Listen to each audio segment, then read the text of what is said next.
welcome. Today we are going to learn about box plot which is also called as whisker plot. तो आज detail में whisker plot के बारे में देखेंगे। तो सबसे पहले whisker plot की डायग्राम ऐसी होती है। whisker plot को ही box plot बोलते हैं, ये हमेशा याद रखना। ये एक बॉक्स हो गया, ये दो उसके whiskers, ओके। ये मेरा फर्स्ट क्वार्टाइल, ये मेरा थर्ड क्वार्टाइल और ये हो गया मेरा मीडियन। Q2 को सेकंड क्वार्टाइल को ही मीडियन बोलते हैं, ओके।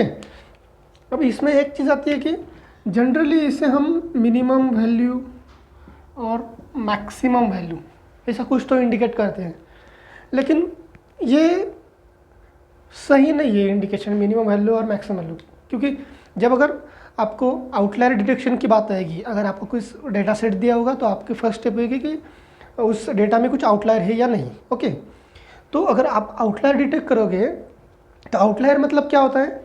आउटलायर मतलब एक्सट्रीम मिनिमम और एक्सट्रीम मैक्सिमम वैल्यू, ओके। तो एक्सट्रीम मिनिमम मतलब उस पूरे डेटा सेट में ये मैक्सिमम वैल्यू हो गई, बराबर। और अगर मैं एक्सट्रीम मिनिमम बोल दिया तो पूरे डेटा सेट में ये सबसे मिनिमम वैल्यू हो गई। तो मैं इसे नहीं बोलूँगा कि ये मेरी सबसे मिनिमम वैल्यू और मेरी सबसे मैक्सिमम वैल्यू हो गई, ओके। तो मैं इसे जनरली मिनिमम और मैक्सिमम वैल्यू नहीं बोलूँगा, तो मैं क्या बोलूँगा इसको? Lower whisker. ये मेरा क्या हो जाएगा? Lower whisker. और ये हो जाएगा मेरा अपर विस्कर। ये बात हमेशा याद रखना। आप जनरली मिनिमम मैक्सिमम वैल्यू बोल दोगे, लेकिन ये सही नहीं है। ये हो गया मेरा लोअर विस्कर, ये हो गया मेरा अपर विस्कर, ओके। ये बात क्लियर होगी। अब बात आती है कि फर्स्ट क्वार्टाइल, सेकंड क्वार्टाइल, अपर विस्कर, लोअर विस्कर कैलकुलेट कैसे किया जाता है, ये सबसे बड़ी बात है। तो ओके, देखते हैं हम उसे कैलकुलेट कैसे करेंगे। तो फर्स्ट क्वार्टाइल को कैलकुलेट करेंगे।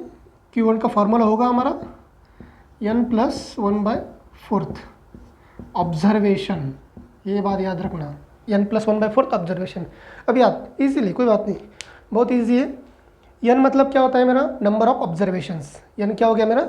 Number of observations. So number of observation n+1/4 observation जो रहेगा वो मेरा फर्स्ट क्वार्टाइल, और दूसरा आएगा मेरा Q3 n+1, उसको 3 से मल्टीप्लाई करना डिवाइड बाय 4, फोर्थ ऑब्जर्वेशन। तो क्या हो गया मेरा? ये देखो 3 × n+1/4 ऑब्जर्वेशन, ये जो रहेगा ये मेरा थर्ड क्वार्टाइल होगा। मीडियन तो आपको पता है। अभी कैलकुलेट कैसे करेंगे? फर्स्ट स्टेप होगी कि उसे इंक्रीजिंग ऑर्डर में लगाना है। जो आपका डेटा होगा उसे इंक्रीजिंग ऑर्डर में लगाओ। इंक्रीजिंग मतलब असेंडिंग ऑर्डर में लगाओ। And after that you can calculate the median. जो मिडिल ऑब्जर्वेशन रहेगा वो आपका मीडियन रहेगा। उसके बाद नंबर ऑफ ऑब्जर्वेशन मतलब हमारा n, तो n+1/4 ऑब्जर्वेशन हमारा फर्स्ट क्वार्टाइल, 3 × n+1/4 ऑब्जर्वेशन ये हमारा थर्ड क्वार्टाइल। ये चीज़ क्लियर हो गई, okay. First quartile, second quartile हो गया। अब अपर विस्कर और लोअर विस्कर कैसे निकालेंगे ये देखते हैं। तो अपर विस्कर और लोअर विस्कर निकालने के लिए हमें इंटर क्वार्टाइल रेंज के बारे में पता होना चाहिए। IQR बोलते हैं उसे। तो इंटर क्वार्टाइल रेंज के बारे में हमें इंफॉर्मेशन होनी चाहिए, ओके। तो इंटर क्वार्टाइल रेंज क्या होता है? IQR। मैं IQR से इंडिकेट करूंगा, इसका मतलब है इंटर क्वार्टाइल रेंज। तो इसे क्या करेंगे? Q3 - Q1। ईजी है। थर्ड क्वार्टाइल से फर्स्ट क्वार्टाइल माइनस कर दो, आ जाएगा हमारा इंटर क्वार्टाइल रेंज, ओके। अब इंटर क्वार्टाइल रेंज आ गई। इसके बाद देखेंगे lower whisker and upper whisker. ये दो चीज़ें इंपॉर्टेंट है, ओके। तो लोअर विस्कर को मैं LW से इंडिकेट करूंगा, अपर विस्कर को UP से, UW से, UP आ गया, UW से, ओके। अपर विस्कर। तो लोअर विस्कर कैसे निकालेंगे? फर्स्ट क्वार्टाइल को ले लिया मैंने, फर्स्ट क्वार्टाइल माइनस, ये चीज़ इंपॉर्टेंट है, 1.5 × इंटर क्वार्टाइल रेंज। ये बात समझ में आ गई? First quartile minus 1.5 IQR, okay. अब वैसे ही हम अपर विस्कर को निकालेंगे। बस एक चीज़ आएगी कि यहाँ पे थर्ड क्वार्टाइल आएगा प्लस 1.5 IQR। ये देख लो, लोअर विस्कर Q1 - 1.5 IQR, अपर विस्कर Q3 प्लस 1.5 IQR। बहुत ईजी है, बस ये 1.5 वैल्यू याद रखना। आपको कभी भी इंटरव्यू में पूछा जा सकता है कि विस्कर कैसे कैलकुलेट करेंगे या विस्कर की लेंथ कितनी होती है, तो 1.5 टाइम्स IQR, इंटरकॉर्डेल रेंज। तो इंटरकॉर्डेल का रेंज, इंटरकॉर्डेल का फॉर्मूला याद रखना Q3 माइनस Q1। ओके, ये चीज़ क्लियर हो गई यहाँ तक। तो ये सब हमारा बॉक्स प्लॉट हो गया। हमने Q1 निकाला, Q2 तो आपको आ गई है मीडियन निकालना। मीडियन मतलब ऑब्जर्वेशन इंक्रीजिंग ऑर्डर में लगाना, और उसका जो मीडियन आएगा, मिडल ऑब्जर्वेशन आएगा, वो आपका क्या होगा, मीडियन होगा। Third quartile, first quartile, second quartile, third quartile का फॉर्मूला मैंने बता दिया, हो गया। अब upper whisker, lower whisker, Q3 minus Q1 हमारा इंटर क्वार्टाइल रेंज ये होगी। ओके, अब इसके बाद हम देखेंगे कि बॉक्स प्लॉट से हम डेटा का नेचर कैसे डिटेक्ट कर सकते हैं। तो बॉक्स प्लॉट से हम डेटा का नेचर डिटेक्ट करेंगे। वो कैसे डिटेक्ट करेंगे, आपको पता है, symmetric, positively skew, negatively skew. तो हम पहले देख लेते हैं वो कैसे नेचर रहता है उनका। तो सिमेट्रिक का ग्राफ ऐसे आता है, जो हमारा नॉर्मल डिस्ट्रीब्यूशन है वो सिमेट्रिक आता है। पॉजिटिवली स्क्यू और निगेटिवली स्क्यू। पॉजिटिवली स्क्यू मतलब राइट की तरफ हमारा जो ग्राफ होता है, अगर हिस्टोग्राम ड्रॉ करोगे तो राइट की तरफ झुका हुआ होता है, तो उसे पॉजिटिवली स्क्यू बोलेंगे। निगेटिवली स्क्यू जो लेफ्ट की तरफ झुका हुआ होता है। ओके, और दूसरी चीज़ याद रखना, जो भी कॉम्पिटिटिव एग्जाम की तैयारी कर रहे हैं तो उसमें जनरली एक क्वेश्चन पूछा जाता है कि अगर पॉजिटिवली स्क्यू मेरा ग्राफ है तो उसमें मेरा मीन सबसे बड़ा होगा, mean is greater than, median is greater than mode. Okay, अगर निगेटिवली स्क्यू है तो मेरा मोड सबसे बड़ा रहेगा, mode is greater than, median is greater than mean. ये चीज़ याद रखना, positively skew mean is greater than, median is greater than mode, and negatively skew mode is greater than, median is greater than mean.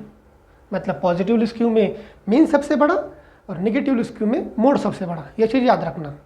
Okay, तो उसके बाद हम box plot पे आते हैं। बॉक्स प्लॉट से देखेंगे, हाँ आपके लिए एक होमवर्क रहेगा कि जो पॉजिटिवली स्क्यू और निगेटिवली स्क्यू, जो स्टैटिस्टिक्स के बच्चे हैं, अगर आपको पॉजिटिवली स्क्यू और निगेटिवली स्क्यू के कुछ डिस्ट्रीब्यूशन के बारे में एग्जाम्पल बात पता होंगे कि कौन कौन सा डिस्ट्रीब्यूशन पॉजिटिवली स्क्यू है और निगेटिवली स्क्यू है, तो आप मुझे कमेंट बॉक्स में बता सकते हो।